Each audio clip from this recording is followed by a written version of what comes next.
Local programming on KRWG made possible in part by viewers like you. Thank you.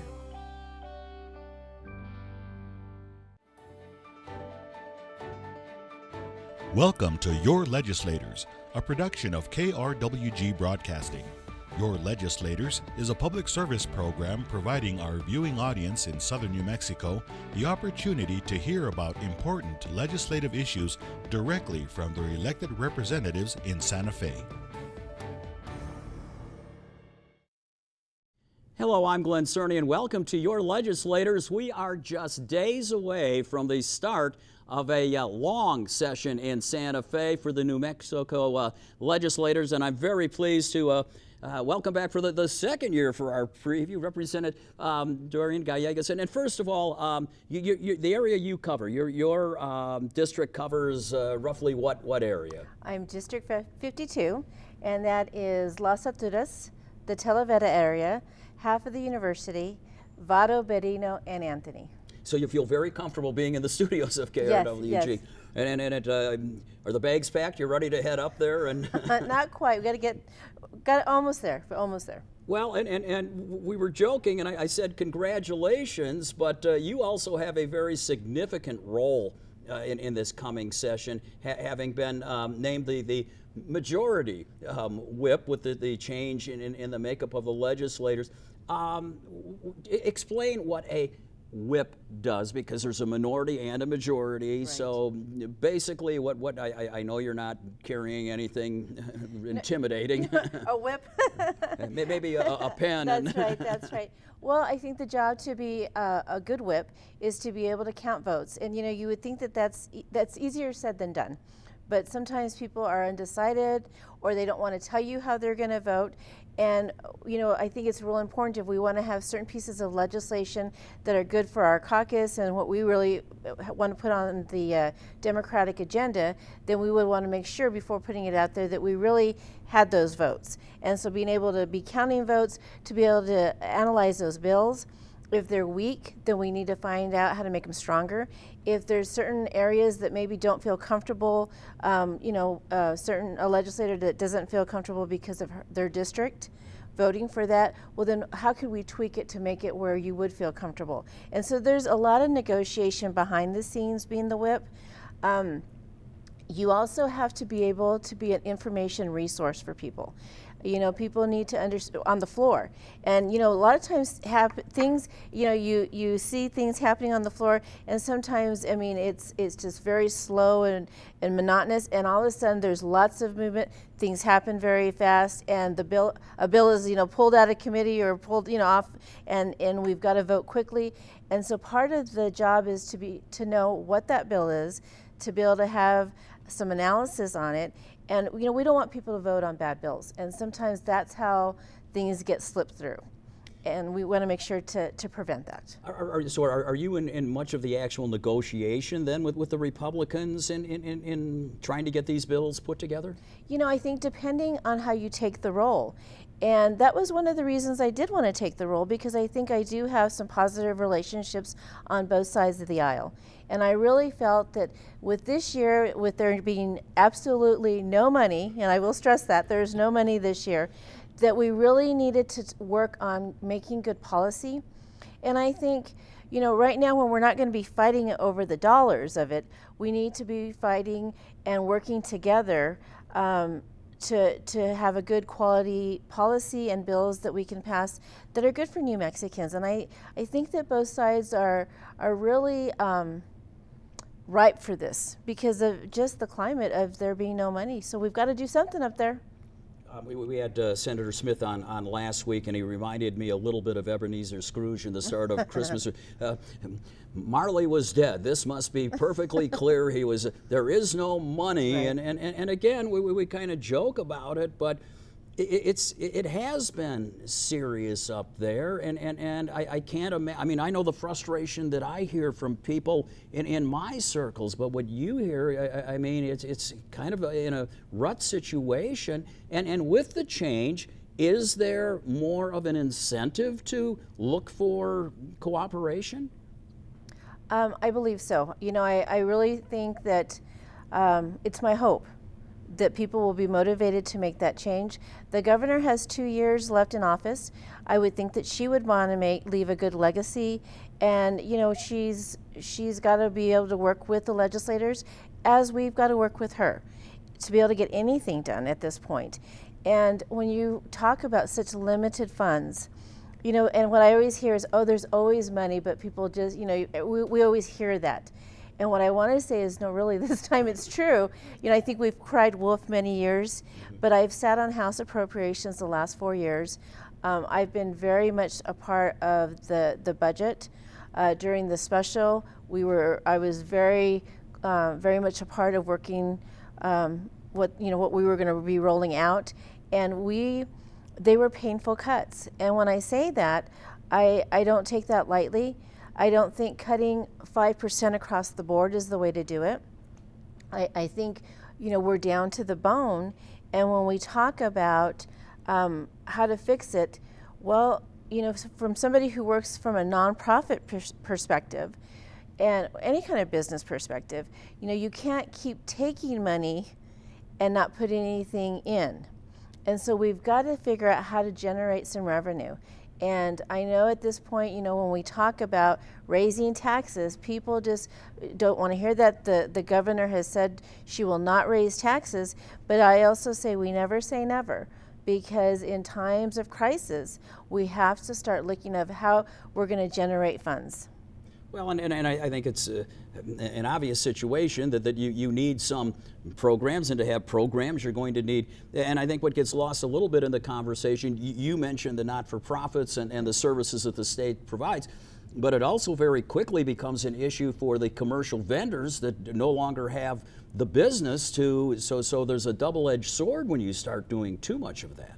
Right, and we don't want this to be an unfriendly business state, because our small businesses generate revenue.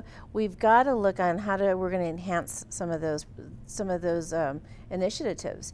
And with us being such a heavily Medicaid state, that's very worrisome to me, that people will go without services that they desperately need. And so we really need to look at how to compassionately cut services, if we have to cut services, and that's why I think the people that are on the main, who are really need those services, we need to make sure to watch out for them, and that's important.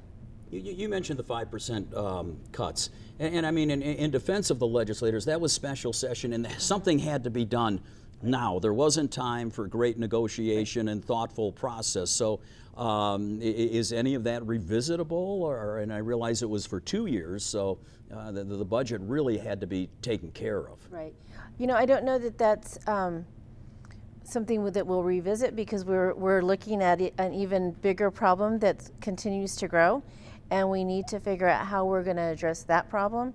This year, what I would tell people is we probably will not have capital outlay. Since I've been up there, we've always had capital outlay for projects. If we're going to, individual legislators have always had their own capital outlay, and I think it helps bring home money for certain districts, which I'm very much in favor of. This year, there may only be some regional projects. We need to, once again, figure out how to generate some funds.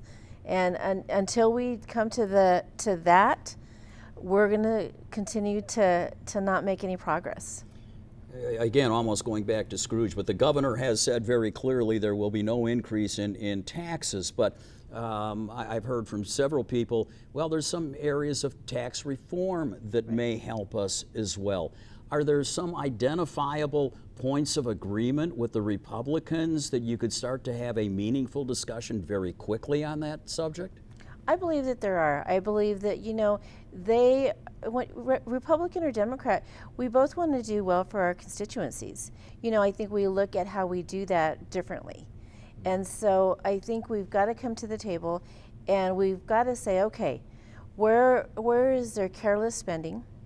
Where is there, they keep cutting education, and we keep cutting, there's just, higher ed, lower ed, Free K. Yeah, everybody. But I don't think that that's the way we get out of this. We have to look at, you and I were talking earlier about the cigarette tax. Yeah. There's ways on the tobacco tax.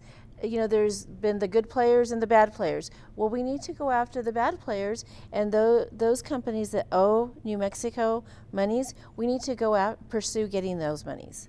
Well, and you also, in that conversation, we mentioned the big elephant in the room, and that's insurance premiums. Yes. That's what, almost $200 million, Yes. possibly in arrears, and you can't blame the public response to be what's going on. Well, I think we need to run our state more like a business. And when I run my small nonprofit, I'm accountable to my board members and to the people that we serve. And if we're sloppy about that, I would no longer be the executive director. And so we need to hold people accountable. And I hear, oh, it's government work, and well, no, we've got. If this is your job, then you need to make sure you're doing your job. And I think you'd agree. I mean, I work with a lot of nonprofits. I mean, we're a state institution here. I really don't know a lot of people that are managing these institutions that take that responsibility lightly at all. Right. I mean, it's just an assumed part of what we do and have to do. Right. But again, you hear that money, that sum of money, and it really is shattering. What's concerning, and I think that we need as legislators and the governor, we all need to take pause and say, well, what's broken, and where do we need to fix that? Because the people of New Mexico aren't getting what's due to them. Because if we're having to make cuts on pre-K and getting people Meals on Wheels, and those are very needed services, and to very vulnerable populations, I want to make sure that we go after those who aren't paying their share. Well, when you start talking pre-K, it's not only vulnerable, but it's our future as well. Right. So that there's a real issue that starts to continue to grow there. So one of the ways to grow the economy is to attract business, is to develop more business opportunities. And we keep talking about in the past LEDA and the JTIP and the incentive programs. Do you have any feel for where those are, and can they be expanded? Are there flaws that need to be looked at in those? We just started the Democratic leadership just started, in fact, last Friday, doing a listening tour, and really calling in. The first one we did it with was the ag field, and they gave us feedback, and then we called in businesses, and we're going to be going to different parts of the state and talking and getting feedback from them. But the biggest piece of information that I walked away from last Friday was they talked about, there's LEDA funds, but they're so hard to access. And they really talked about the process. And so, I know that, for the past few years, we have been saying, let's put more money into LEDA. That's the way we generate it. But if people who are now our constituents saying, well, that's nice and good, but we're not going to apply for it because it's too big of a process for, say, a farmer who's trying to get, his crop out, and he's having to jump through too many hoops. And I think that also goes back to what I was saying earlier about tax reform. We keep talking about these processes, and if they're not working for the people, if they're not generating funds or generating job opportunities, that was the legislative intent. And we need to go back to the intent. And we don't want to be sloppy and just say, everybody can have what they need. I mean, there's got to be a process, but it shouldn't be unobtainable. Well, and we've also been fortunate in Doña Ana County that we have had some major job influx in Santa Teresa and what's going on there. And I'm sure the governor would also point out in Berlin with the call center there. But are there that many large industries that can come in and jumpstart the economy in New Mexico that way? I would hope so. I mean, we always want to hope so, right? And I'm really optimistic, especially of what's going down south. I think that we have so much opportunity with the railroads coming in, and some of the border trading. I think there's a lot of opportunity there, but we really have to work it correctly. We're trying to. This is the hard part. We want to make sure that people have access to get back and forth across the border, but don't have money to pay to have border patrol there all the time, and so that stops some of that progress. And so some of the businesses have taken it on to say, well, then we will take on some of that share, which I think is amazing. But we need to start really looking at, okay, what do we need, and is that something that we can tap into LEDA and to make sure that we don't stop progress or slow progress down, because we need to keep that going if we can. Well, and then the other program I mentioned was job training. And once again, we're right back with education. How do we educate a workforce and have them prepared for jobs that may be there by the time they graduate? Well, one of the things that I keep looking at, because I sat on the higher education committee for appropriations, and we really kept talking about, we're spending and investing billions of dollars of New Mexico money. And at the end of the day, most of those students that we've educated and graduated out of here go somewhere to another state. And so when you look at that, where is that investment going? I mean, and, I know we can take it back to say these are, New Mexico residents and students, and I agree with that, but don't we want to try to keep as many of them here if they want to be here? Yeah. Because we are making that investment, and so I would like to see us being able to get something back for that investment, and for our state to continue to thrive and do well. One of the laments of all rural areas is, our kids, we tell them to get an education and get out of here, and then we're surprised when they leave. Exactly. So you go like, okay. But there has been some good movement across the state, I think, in education, and I look at what President Renee Scott has done here with the dual enrollment and working toward and matriculating up to here to try to do that. So I think that's a hopeful sign in trying to get a good workforce prepared, but it's pivotal to attracting good business. I think that she's done an excellent job, and I'm so thankful that she's so invested in making the investment in New Mexico. She doesn't get a lot of the credit for that. The high schools get the money for most of that, but she's still willing to do it when she can. But if we keep cutting her funding, is she going to be able to continue that? And so once again, that's part of my concerns. And we talked about, when you said, well, are Republicans willing to work? When they see that, I know they are, because I've worked with them on certain bills to say, no, we want to make sure that our higher ed doesn't continue to get cut. Well, and while I'm talking to you, we also have to say, are the Democrats willing to work as well? It can't just be one way, obviously. But again, these are things that we get to, and this is a very unfair question, I'm aware of it. Well, I mean, it's trying to explain a process that I don't think has an easy explanation. But is there, when you start to look at cuts, is there some kind of rule of thumb? And what I'm looking for is a little bit of that process in making these crucial decisions, because if you take it from somebody else is also going to be looking over their shoulders, and really it becomes cannibalistic at times. Well, it does, and it becomes it's difficult. I giggle, but it's not. It's very serious. I've gotten several phone calls, and different people on different programs. Please don't cut our program because it's so important for us to stay in business. Well, but when you've got 10 people that call that day that tell you the exact same thing, I mean, where do you cut? And that's why I keep saying, I know we're going to have to make more cuts, but we also have got to put some investment into turning the bus around and making money, because this state has got to be able to pull itself out. And I know we're going to do it. We've got to start doing it locally, and from probably the bottom up.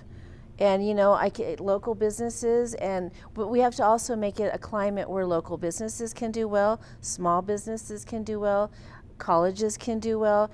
We keep talking about, well, we're going to keep chopping up higher ed, but a lot of these institutions employ people. So what does that mean? If jobs keep going away, we're not. I don't see how we're helping ourselves. So we've got to really start making some hard decisions. I would tell people there's going to be no new programming this probably next year, the next 2 years. But if we can hold steady or not take as big of a piece and start making some money, that's the way we've got to start turning the bus. You know, and I've heard a couple of different projections, but what's your feeling on what the projected tax dollars might be for the coming fiscal year? I don't even want to project because I wasn't even offended when you started laughing at that, I must say. Well, I mean, again, we don't know. You just, but again, you've got to base your decisions on some kind of forecast, on Right. some kind of, I mean, good or bad. Right. Well, and I think that we need to be realistic. And I really felt that the reason we got ourselves into this special session is because we were not given realistic numbers. I think the Legislative Finance Committee kept saying these numbers are not matching up where we've been going for the last, we get projections every quarter. And then when we got during session was so off base. So, most of us who sit on appropriations and work the budget all kind of, scratched our head and said, these are interesting numbers. But when those are the numbers you're given, that's what we have to work with. So I think taking a very real approach, I'll say this, I have a small budget for the agency I run, but if, when I'm being told come December, I still have to cut a third of my budget now. I mean, how do you do planning for a year? And, for especially in nonprofits, you plan out for the year. And those are people's jobs, and I mean, it's not just nonprofits; it's state agencies. How do the courts stay open 5 days a week when they're told they've got so much money, and now, you only have half of that, or you can't run a business effectively like that, and it's hard for people to come to work every day, work as hard as they do, and be afraid that they're not going to get a paycheck or have a job, and so. Our job as legislators is to deal with hard numbers and hard facts. I think people realize they have to buckle down and know that we're trying, but we also are in for a 2-year hard stint. Mm-hmm. Well, and even worse than the cuts is with the special session, there was talk about taking money away that had already been allocated, and there the horses out of the corral, and you're going, well, what do we do now, too? Right. Well, let's get to a subject that I know is very near and dear to you, and if we can tie it somewhat into that, but childhood education, pre-K programs, the nutrition programs. How do you try to think through what you're going to do with those types of programs in the midst of all this debate? The least amount of harm. And I hate that we're even at that point. Mm-hmm. But I really, we have to really look at programming, and these are such, and I always say vulnerable, and I know you've corrected me on that, but to me they're vulnerable because that's the time that their brains are sponges, and that there's so much learning. If there's something going on with them, that's a time that we can catch things. To me, I think that kids are vulnerable, and we've got to have a safety net, and I get worried, and I take it very seriously. Well, and I've got the different perspective now with a 2-year-old granddaughter, and boy, you forget how much learning is going on in that little brain at that point. So, yeah, okay, we've done this pretty regularly on your legislators, but so let's see where we are 2 months from now, and when you come back from Santa Fe. What would you be satisfied with? What would you look back and say, okay, I wanted to accomplish this and we were able to achieve that? Is there anything in particular that you just say, this is what I'd like to see? You got a lot of driving time to think, so I know it's... I would like us to have good policy. At this point, I know that there's no money, and I started to say this earlier, but if we could have some good policies put in place, we can be thoughtful of how we're going to do some of these cuts. If we can be thoughtful as to how we are going to generate funds, and start to have a plan to implement, and start to implement, so people know what the plan is. If people know, we can all kind of bite the bullet and get there. But if you don't know, I think the unknown is worse. And people are willing to work really hard, and I've seen New Mexico and New Mexicans just do some great things, and I know we can make it through these next 2 years, and I'm hopeful that we can pull it all together and do it. I worry that 5% across the board, and we keep doing that. That's not the way to do it. Well, eventually you starve organizations that just can't continue. Right. So, but thank you for taking the time. I wish you well on your My new position. new position among the legislators. But I also I know I'm in good company with our listeners and viewers at KRWG when I say it's important to have that kind of representation from the South. So we appreciate you carrying that banner forward to us, and best of luck with the session as well. Thank you so much. And talking about communication and being able to provide information so that we are up to date, that's exactly what we're trying to do with your legislatures on KRWG here, as well as all the news on Morning Edition on KRWG FM as well. And don't forget, it happens all because of your support of public media and KRWG. We certainly hope you'll join us next week for our next episode of Your Legislators, as the bell will have sounded and will be underway. Thank you for taking the time to join us today. I'm Glenn Cerny. Have a wonderful day.